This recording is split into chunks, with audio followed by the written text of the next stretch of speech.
Holdets styrker tror jeg er, at mange af de andre juniorhold nok vil undervurdere os i forhold til, hvad vi egentlig kan.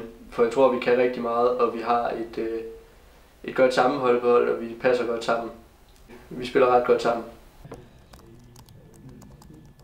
Ja, det er jo en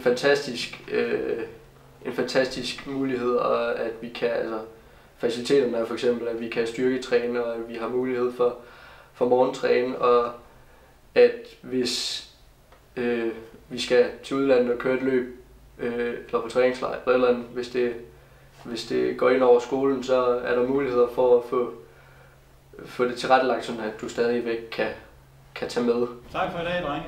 Vi ses i morgen. Ja, det gør vi. Vi blev kontaktet af Team Trefort, som havde en føler, at der var et eller andet, Campus Vejle, de ville et eller andet med cykelsport. Og så var der et bestyrelsesmedlem fra Team Treforts bestyrelse, der ringede til mig og sagde, der er et eller andet her, gider du at følge op på det? Og det gjorde jeg så, ringede til Ruben, og så fik vi sat et møde i stand, og så kørte det simpelthen derfra.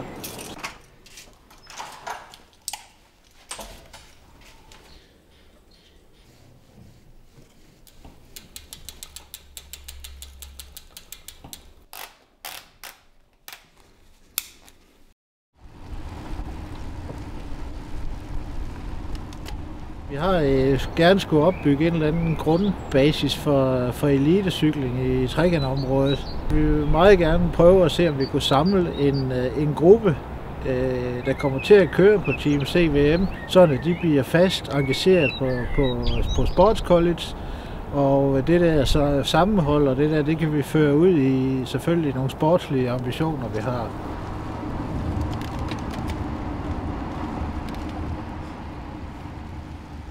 Det vigtigste for vores hold kan få succes, rigtig succes, det er, at de lærer at kommunikere selv i rigtig pressede situationer. Det er virkelig vejen frem til super succes.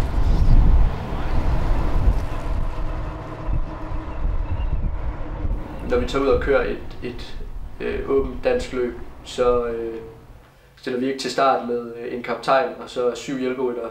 Vi stiller til start som et hold, men vi kører alle sammen efter sejren.